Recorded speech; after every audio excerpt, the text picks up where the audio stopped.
Block them. No longer give them access to you. For the people in your life, I was in a coaching session today, and I was talking to one of the brightest young men that I had came across in a long time. He just needed guidance. And when we started deep diving and we started digging into his life, I found out that the reason that he did some of the things that was self-inflicting and the wounds that he had, and him being on the phone with me and him giving me that call or the Zoom call that we was on actually helped me to realize that, listen, he want to do something different. That's why he on the phone with me right now. But he got these vices all around him.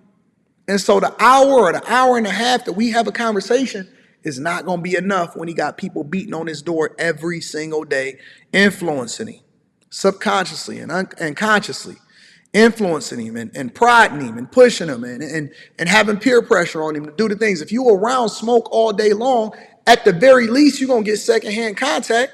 And then when you go and get a job and they piss test you, they're going to say, you can't get this job. Sorry. And so it's not that he wanted to do the thing that he was doing. It was the fact that he was influenced and he thought it was cool subconsciously because of the people that he surrounded himself by. And so when you're ready to break out from it, the first thing that you got to do is no longer surround yourself with the people that's keeping you in it. You don't even realize you in the hood until you out the hood. When we was in the hood, we thought that the hood was just cool. We thought we was doing okay. Hey man, I got an 86 Buick Regal and I got these rims. And I'm riding. Got that 350 under the hood. Flow Masters. We good. We got sounds in the back. Oh man, these hood hoes love us. We don't even realize that there's something else out there. And you don't know that you're in the hood until you're no longer in the hood. You don't even realize how bad you got it until you step outside of your comfort zone. When your comfort zone is really the thing that's killing you, but stepping outside of your comfort zone just take a little bit more effort. It's doing the things you don't want to do when you don't want to do it. That's the measure of a man. And so the minute that you step outside of that comfort zone, then you realize, damn, this shit is fucked up. I remember one time I actually went back to the house that I was raised in. I went back to the house that I was raised in, and I didn't even realize how small that house was. And I'm like, man, we all was raised in that crib? And it put things in perspective. Because the minute that you get used to being great, you start expecting greatness. And so the minute that you start surrounding yourself with people that have your best interests at heart, at first it's going to feel weird to you and you're going to reject it. And you're going to want to go back to that thing that made you comfortable. But if you stay there long enough, it's going to become your norm. So much so, you'll start to divest yourself against the thing that's not good for you. And you think that these people are so cool. You think that they're going to be there for you your whole life. They're not even really your friends unless they actually want to push you outside of the thing that they used to seeing you doing.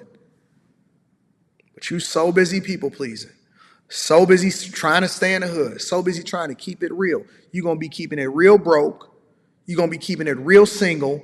And you're going to be by yourself. And you'll never find happiness in doing the same thing over and over again and expecting different results. So once you divest yourself from it, then you got a choice to make.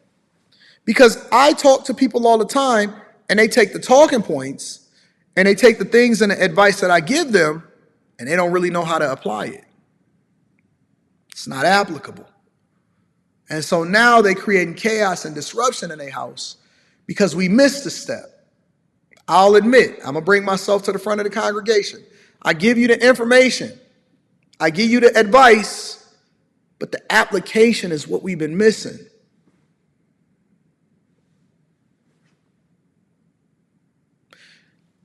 You can sit there and give everybody all kind of instructions on how it is that they're supposed to do what they want to do. I'll give you an example. Even if you go and you become a doctor, right? You can't just look at it on book knowledge. You can't just go to the classroom. You actually have to shadow. And you have to do a residency, and you have to study under other people to see how they apply it, how they're able to do what they do, what they do under duress, how they move. If you follow an electrician, if you go over there with a plumber, it's going to say, hey, do A, B, C, and D. But it's a completely different conversation when you see him doing it. Because he's going to see it, he's going to be like, oh, man, you know, that one got to go on a slope, and then we got to put some lube around this, and you got to make sure that it's tight, and then you don't want to do this, you got to go get that elbow. The application is different when you actually seeing it, which is one of the reasons why I've always lived my life online and as an open book. Because anybody can say, hey, vet for the woman, make sure she got 2 parents, no single children, whatever, so on and so forth, blah, blah, blah, blah, blah. But you don't see how to deal with her a certain type of way. You don't know how to find a woman that's equally yoked. You don't know how to be a friend. You don't know how to be able to vet through. I don't have to ask a woman what's her body count. I know if she for the fucking streets. We have the conversations online and we say, well, women with high body counts and, body count matters. But we're not really having a conversation about how you go through and determine whether or not she's a hoe or a housewife, not necessarily having to ask the question, but being able to have a conversation and letting her tell on herself. She gonna tell you. It's certain clues that you're gonna see when you're walking in the room and dealing with women. Absolutely 100%. Absolutely 100%. And so it's the application that we missing.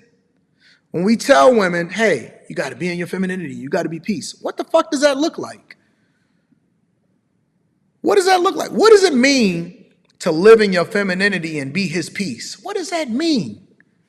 Does that mean be a punching bag? Absolutely not. Does that mean come in and rub his feet every day? He gonna get used to that. That ain't nothing. That ain't shit. Don't bother him. Keep his balls drained and keep him a sandwich. Y'all gonna be broke up in a year. Y'all gonna be broke up in a year. I'm telling you, you're going to be broke up in a year. And if it was so easy, then how come ain't nobody been able to do it? The application part, and I'm gonna just tell you, this is the first step in being successful. When you find somebody that you actually believe that is suited to be around you, the application part is similar and it's the same way that we do from a business perspective. The number one thing you gotta be is you gotta be open. You gotta be open, you gotta have ears. Even the greatest of kings was not the greatest of kings because they were just so rigid. The greatest of kings understood where to put people at in order to be successful, and he understood that it wasn't that he was the smartest, it was that he was the most open to hearing what everybody else had to say so that he can make an informed decision. The greatest CEOs is not the smartest people in the room. They're not the greatest engineers. They're not the greatest salespeople. They're none of that. Their talent is in observing and hearing and understanding that there's other people that have talent in the room that may be smarter in their respective fields, and it's your job to observe and then make an informed decision that's going to be best for the group. It's to be like water. It's to be open. It's to hear. It's to put people in a position of power. It's to find out what makes them great and give it to them. It's sometimes being a disciplinarian because you're doing it out of love. Sometimes people need to be pushed, but if you don't understand them, even the word itself says, in everything you get understanding. If you don't understand them, if you're not observing them, if you're not paying attention to them, you can't just come into a relationship, think that you just gonna go to work, come home, get some pussy, and that's gonna be the end of the conversation. You're gonna be broke up in 2 years. 2 years, max. And sometimes y'all still together, but y'all already broke up because you mentally checked out, they mentally checked out, and y'all just like ships in the night. And that's why I say that it's a difference between being successfully married and just being married. Because the time that y'all have, that could be like a prison sentence. Or it could be a badge. It can be achievement. Time works both ways. It goes both ways.